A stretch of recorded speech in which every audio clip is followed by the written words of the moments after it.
Today we're going to unbox and take our first look at the new Team Lew's Pro SP Speed Spool.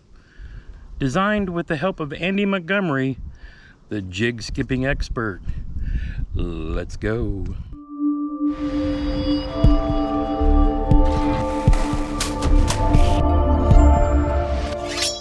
What's up everybody and welcome to the channel. If you're brand new to bass fishing or just looking for some tips, tricks, reviews, you've come to the right spot. It's absolutely free to click that subscribe button, bang that little bell icon so you get notified whenever I upload a new video. So today's video is pretty much a technique specific video. It's all about the jig. For those who've been following along, my two favorite baits to throw for bass are a chatterbait and a jig. One's faster, one's slower, but really both based off of a jig platform. One's a bladed jig and the other one, well, it's just a hook with a weight and a weed guard on it with a trailer. Two different techniques, one's faster, one's slower, but both for me have been very productive this year. These two baits helped me recently win the North Central region of the Heroes on the Water kayak fishing tournament. My winning fish came off the chatterbait, but my two biggest fish both came off of jig, pitch to wood. Now I've already done a video on my favorite chatterbait combo setup, rod, reel, line, and all that, and you can watch that right up here. Now I'm beginning to focus on my perfect jig fishing setup, and starting with this reel. Now one thing I really love about jigs is being able to pitch them under docks and up against and under logs. Andy Montgomery, pro bass fisherman for Team Lew's. Well, he's worked with Lew's to help them design this new reel. So let's step back and watch the video that Andy did for Team Lew's on this specific reel. Hey guys, I'm pro angler Andy Montgomery, and you know, when this idea first came up about designing a pitching specific reel, I was super excited. I knew Lew's had the technology to design the ultimate reel, and I thought if I worked on the little things like the spool, then we could make an incredible skipping reel, and we've done that. So we handled the little things first. Skipping, you need a high-speed reel. This is a high-speed reel, so 8-3-1, because what happens is when you skip, you naturally create some slack, and the fish is gonna bite you way up underneath docks, overhanging cover. You need a high-speed reel to get that slack out, get that hook in that fish, and get him out from the cover as fast as possible. The second thing was, how do I set up my reel? That's a question I get asked all the time. And we saw that by just highlighting your skipping zone. To start with 10 as a beginner and kind of work your way down. And then the final thing was the spool. The spool was the ultimate. The spool was what was gonna separate this reel from any other reel on the market. I wanted to design the spool, and the first thing I said was we need a spool that's narrow, because you're gonna create less backlashes with a narrow spool, and you're gonna be more accurate. It creates less friction coming out of the front of the line guide. So the narrow spool was the first thing. So we designed a spool that just pretty much covers up your thumb. And that way you got no line on either side of your thumb to create them backlashes. Another thing I wanted to do was shallow up the spool. When you get a really, really bad backlash, it comes from deep. The line from deep in the spool comes to the top, and that's what creates that mess, them tangles that you can't hardly get out. And a lot of times that's what creates a backlash to start with. So we eliminated what created a backlash to start with. And we also, if you do get a backlash, which is hard to do with this reel, but if you do, it's really easy to get out. It's not one of them where you got to get the scissors and cut it out. You can pull some line out and you're ready to go back fishing. Another thing we ran into with the spool is because we shallowed it up, we had to do something to hide the knot. And we cut a little sleeve or a little groove in the spool to where your knot will sit right down in there. I suggest you tie this on because it's such a shallow spool. So when you tie your line on, the knot's gonna sit down in that groove and it's not gonna get in the way and will interfere with the line when you're casting. So the spool's the spool is what makes this reel skip so good. All right, well after seeing that, I knew I just had to have one. And I've had one on back order since they've had it on back order from Tackle Warehouse. But I finally got it in, so let's get it unboxed. We're just gonna strip off 40 yards of line from one of my other rods, take it out in the old town, get on the water, and throw it under some docks and see what happens. All right, I'm really kicking myself for not bringing my other camera with the bigger dead cat on it to block the wind, but here goes nothing. So yeah, tackle warehouse sticker. Here she is, Team Lew's Pro SP. So again, the key thing about this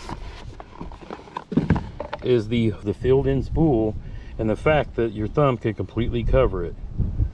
So let's get her lined up, get on the water before this storm comes in, because the wind's already blowing. All right, so my current jig rod is this Team Lew's Custom Black. So we're just gonna take the jig off and we'll just spool some line from this reel, then throw this reel on this rod. So as you can see, the line runs through one slot to the other, run it back out.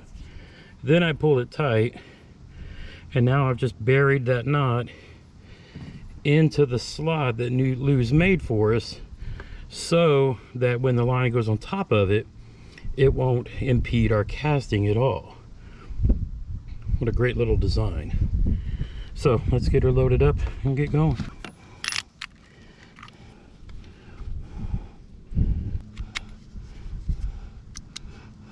And what I'm using here is 17-pound Abrasics from Seagar. This spool's supposed to hold about 40 yards. All right, we got the new reel on the rod. Let's get the old town into the water and over to those docks. I don't know if there's gonna be any bass under there, but the point of this video is to show the skipping ability of this new reel. But hey, it's late November. We might catch us one. You never know. I can't let a day like this go to waste. I hate doing reviews like this, sitting in the man cave. There's no better time than doing it while we can at the end of November.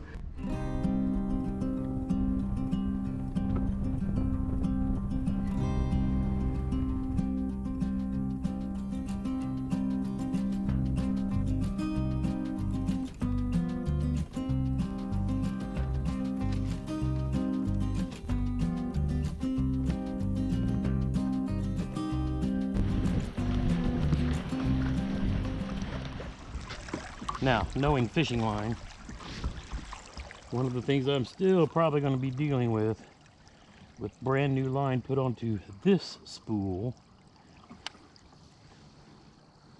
is line memory,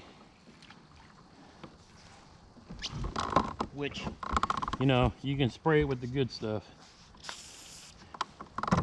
but heavier line like this Abrasics,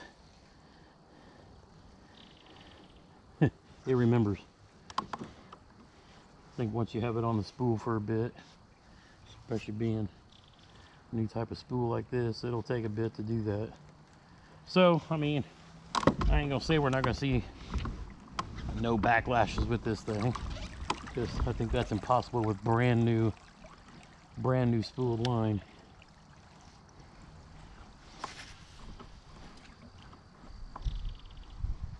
That I literally spooled on from a smaller spool right before we got on the water. Yeah, there was somebody there.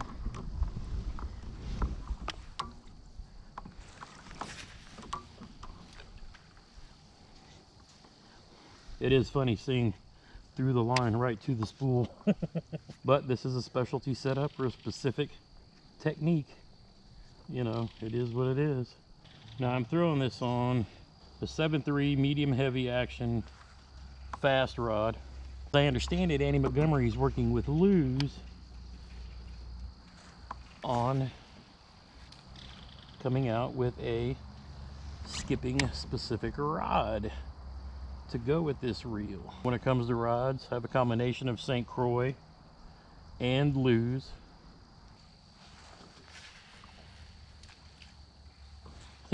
This half-ounce jig still feels really heavy to me. I don't know why I have so many. Well, I do, I know, because I fish deep with them. That way they get down there. But normally when I'm pitching around shallow stuff, I want the lightest jig I can find, 1/4 ounce. I want the crawl that's behind it to slow it down and really present itself to the bass. Now, skipping from a boat is one thing. doing it while sitting down is quite a whole nother skill set.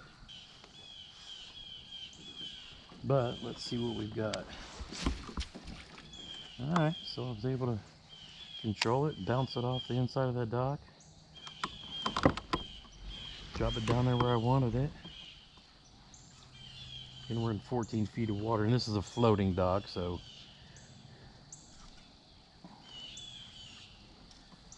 there will be fish under them here and there, but it mostly just provides shade. Whereas a lot of the actual docks that you see around the marinas are standing docks, meaning there's, you know, metal and things like that underneath. Even more structure to fish around. Right. So I had a little bit of backlash there, but I kind of forgot to actually pay attention.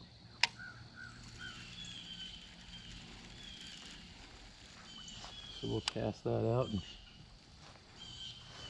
loosen this up quite a bit.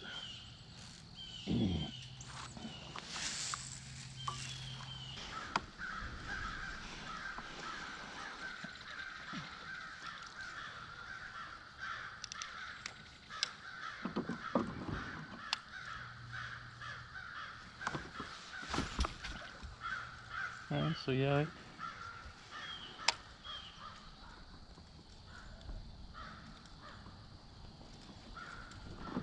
skips under there pretty easy.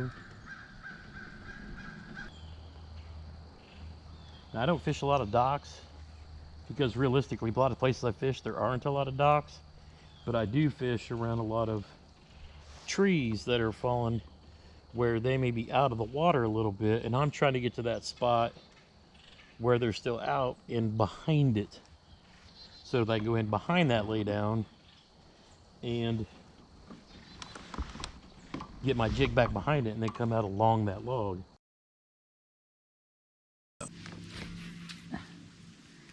Give me that skipping reel by Luz. Look at that, I skipped it in there and it worked.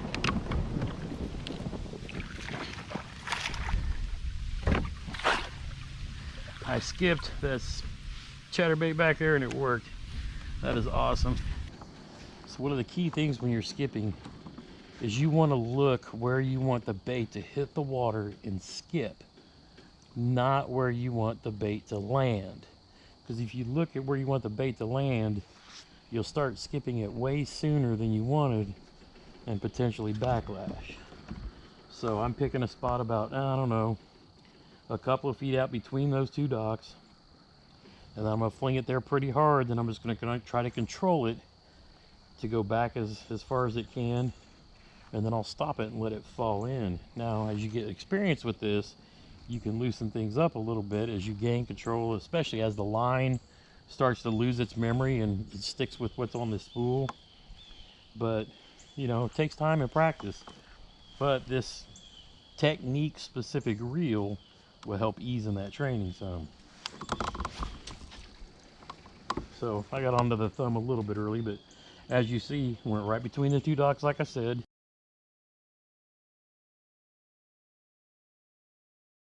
About 2 foot this way, and then it skipped almost all the way under to the far end and then dropped down. All right, that was our first look. What'd you think? Now I got to figure out what rod I want to go with it. Team Luz has some good rods, but I also love me some St. Croix. So I'll do some research over winter and we'll see what we come up with for our perfect pitching and skipping rod and reel combo. If you like videos like this, be sure to hit that like button. It goes a long way to help the channel. Until next time, stay safe, get outside, get to fishing.